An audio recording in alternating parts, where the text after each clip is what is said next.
Задумка была какая? Территория, площадь небольшая. И была такая задумка, пусть будет по чуть-чуть, но будет разная.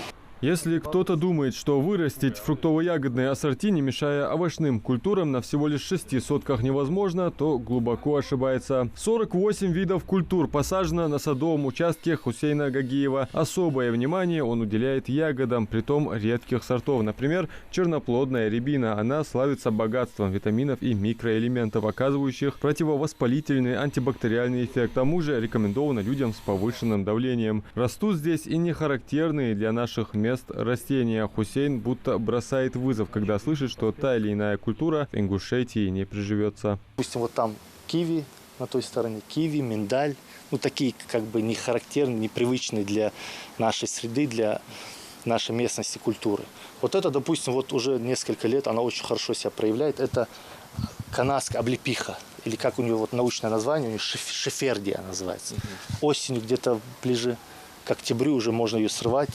Из нее получается очень хорошее варенье. Ежевика, голубика. С одного куста можно собрать целое ведерко ягоды: калина, черная рябина, смородина, малина, черника, дыня и клубника 2 сортов. К ней растениевод относится с особым трепетом. Впрочем, вредители тоже не прочь полакомиться. Да и сорняки угрожают росту стебля, количеству и качеству урожая.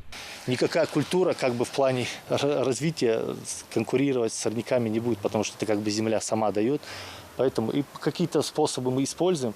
Вот очень помогает солома именно. Вот как постилаем солому вокруг.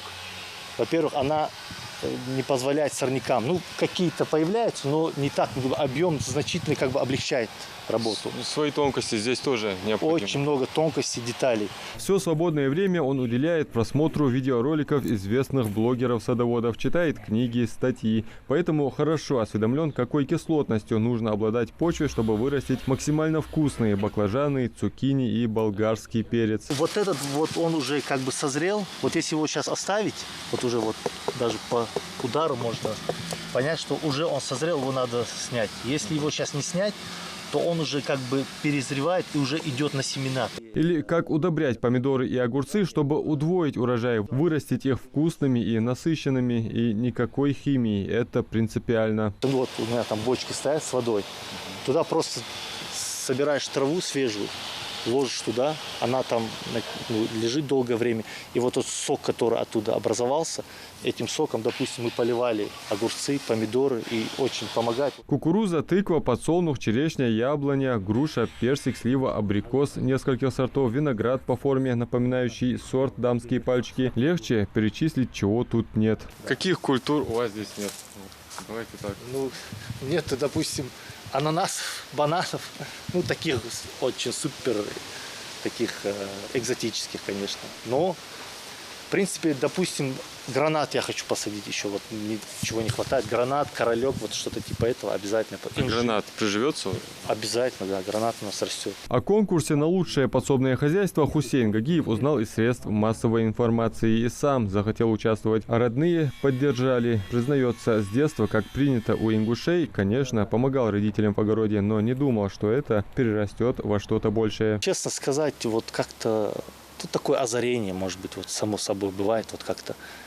Когда ты посадил свое, и ты весь цикл, вот ты полностью весь цикл смотришь, ухаживаешь, где-то какие-то удобрения даешь, борешься с какими-то там болезнями, с какими-то вредителями, и потом уже на выходе ты собираешь урожай. И вот этот вот процесс, ты понимаешь, что ты вложил сюда труд, все свое время, именно вот это вот состояние. Вот это очень, очень приятно.